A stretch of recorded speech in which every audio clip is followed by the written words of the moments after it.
का पुरुष भाग 38। भरतपति की ऐसी क्रोध भरी बातें सुनकर अधिकारीगण उन्हें प्रणाम कर बोले, महाराज, स्वर्गपति की तरह आपके गढ़ में सभी वस्तुएं वर्तमान है, किंतु जिस दिन आप दिग्विजय के लिए निकले उसी दिन से सुंदरी आइंबिल तपस्या कर रही है, केवल प्राण धारण के लिए सामान्य सा आहार कर रही है।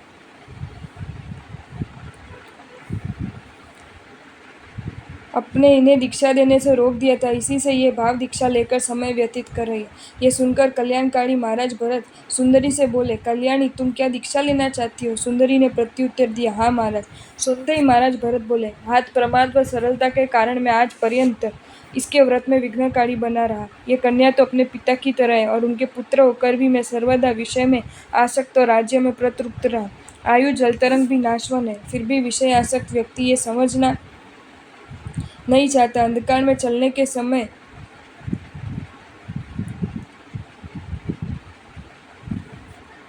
प्रकार शांत स्थायी विद्युत के आलोक में पथ दिखाई पड़ता है, उसी प्रकार नश्वर आयु में साधु व्यक्ति की तरह मोक्ष साधना करना ही उचित है। मांस, विष्ठा, मूत्र, मल, स्वेद और रोग पुण्य इस देह को सज्जित करना, घर में नालों को सज्जित करना है। हे भगिनी, तुम धन्य हो जो इस शरीर में मोक्ष रूप फल प्रदानकारी व्रत ग्रहण करना चाहती हो। जो चतुर होते हैं वे लवण समुद्र से भी रत्न आहरण करते हैं। प्रसन्नचित्त महाराज ने ऐसा कहकर सुंदरी को दीक्षा ग्रहण करने का आदेश दिया। तपोकृशा सुंदरी यह सुनकर आनंदित हुई, मानो पुष्ट हो गई हो, ऐसी उत्साहपूर्ण हो गई।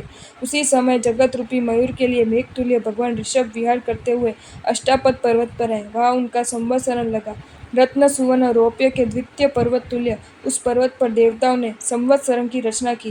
वहां बैठकर प्रभु उपदेश देने लगे। गिरी पालकगण ने उसी समय जाकर भरतपति को सूचना दी।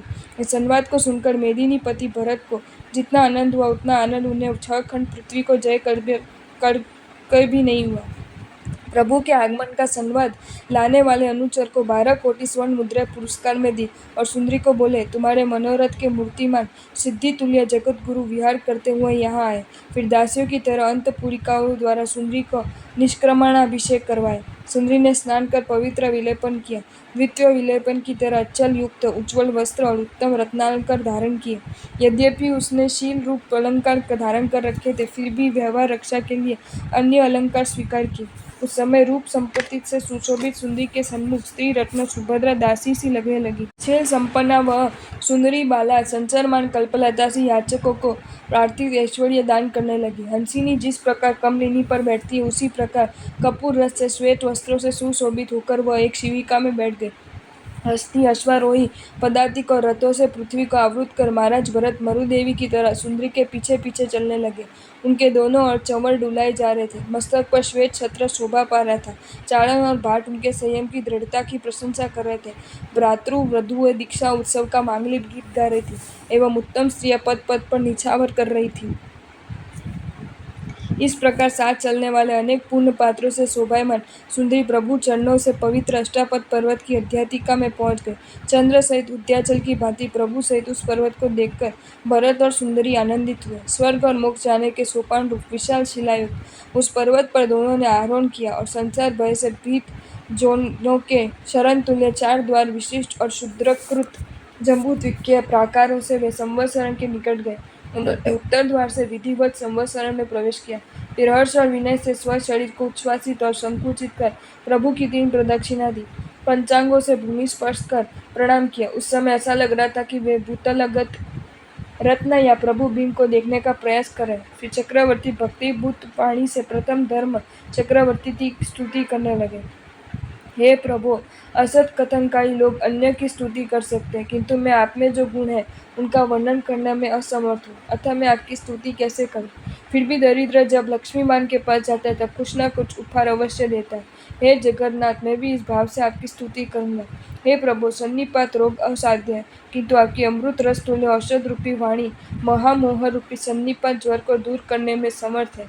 हे नाथ, चक्रवर्ती और दरिद्र वर्षों की जड़ की तरह आपकी समदृष्टि प्रीति संपत्ति के एक से ही कारण होते हैं। हे स्वामी, क्रूर कर्म रूपी हिमखंड को विचलित करने वाली सूर्य रूप आप हमारे पुण्योदय से पृथ्वी पर विचरण कर रहे हैं। हे प्रभु, व्याकरण में व्याप्त संज्ञा सूत्र की तरह उत्पाद व्यय ग्रीष्ममय त्रिपदी आप द्वारा जयवंत है। हे भगवान, जो आपकी स्तुति करता है उसका यह जन्म ही शेष जन्म है जब है तब जो आपकी सेवा भक्ति करते हैं, आपका ध्यान करते हैं, उनके विषय में तो क्या क्या ही कहूँ। इस प्रकार भगवान की स्तुति एवं उन्हें नमस्कार कर भरतेश्वर ने ईशान कोण में अपने योग्य स्थान ग्रहण किया। तदुपरांत सुंदरी भगवान ऋषभ को वंदन कर करबद्ध होकर गदगद कंठ से बोली, हे जगतपति, इतने दिनों तक मैं मन ही मन आपके दर्शन करती थी, किंतु आज बहु पुण्य और भाग्योदय से साक्षात देख रही हूँ। मृग तृष्णा से मिथ्या सुखपूर्ण संसार रूपी मरु देश में अमृत सरोवर तुल्य आपको बड़े पुण्य से ही प्राप्त किया। हे जगन्नाथ, आप ममता रहित थे, फिर भी सबके प्रति आपका वात्सल्य भाव है। यदि वह नहीं होता तब इस महातुक समुद्र से उनका उद्धार क्यों करते। हे प्रभु, मेरी बहन ब्राह्मी और मेरे भतीजे एवं उनके पुत्रे भी आपके पद का अनुसरण कर कृतार्थ हो गए हैं। भरत के आग्रह से मैंने इतने दिनों तक व्रत ग्रहण नहीं किया, उससे मैं स्वयं ही वंचित रहे। हे विश्वत्राता, अब मुझसे दिन का प्राण कीजिए, निस्तार करिए। समस्त ग्रह को प्रकाशित करने वाले प्रदीप क्या घट को प्रकाशित नहीं करता ही है। अतः हे विश्ववत्सल, आप मुझ पर प्रसन्न हो और संसार समुद्र को उत्तीर्ण करने के लिए पोत रूपी दीक्षा दे।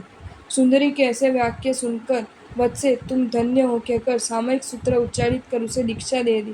फिर उसे महाव्रत रूपी अटवी से अमृत धारा व शिक्षामय उपदेश दिया। उसे सुनकर सुंदरी को लगा जैसे उसने मोक्ष प्राप्त कर लिया। तत्पश्चात वह महामाया साध्वी सकल साध्वी के पीछे जा बैठी। प्रभु का उपदेश सुनकर उनके चरण कमलों में वंदन कर महाराज भरत आनंद मना अयोध्या को लौट गए। वहाँ अधिकारियों ने समस्त आदमियों को देखने की इच्छा वाले महाराज भरत के साथ उन सबका परिचय कराए। जो नहीं आ सके उनके नाम भी बताए। फिर अपने भाइयों में जो उत्सव में भी नहीं आए उन्हें बुलाने के लिए भरत ने दूत भेजे।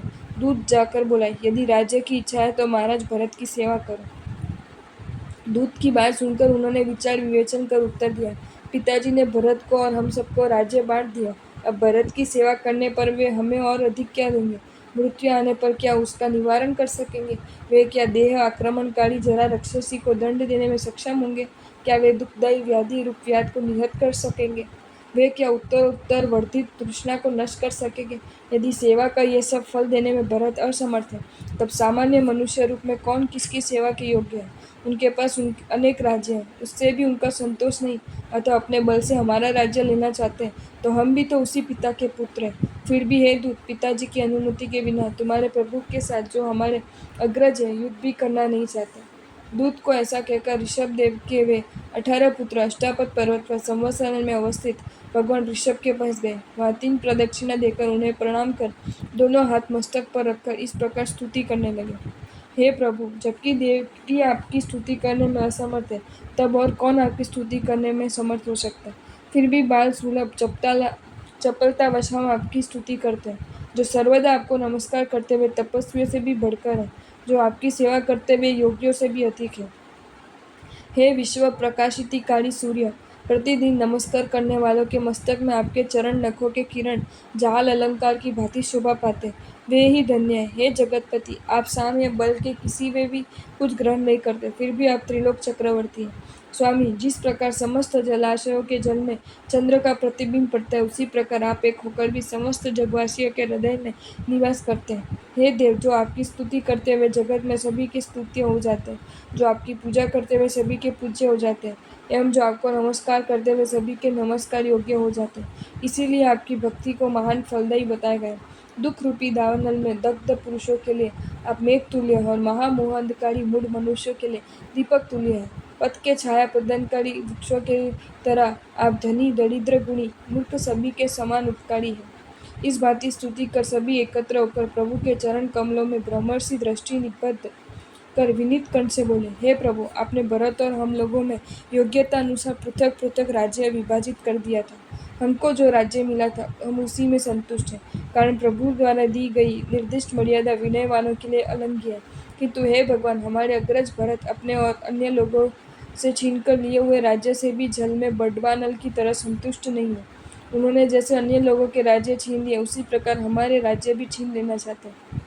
भरत ने अन्य लोगों की भांति हम लोगों को भी दूत द्वारा कहला भेजा, या मेरी सेवा करो, नहीं तो राज्य का परित्याग कर चले जाओ।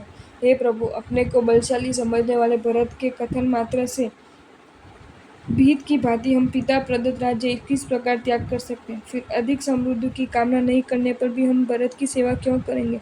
जो अतृप्त होते हैं वही स्वमान विनाशकारी चाहते हैं, न उसकी सेवा। अतः हमारे लिए युद्ध के अतिरिक्त दूसरा कोई पथ नहीं है। फिर भी आपको पूछे बिना हम कुछ करना नहीं चाहते।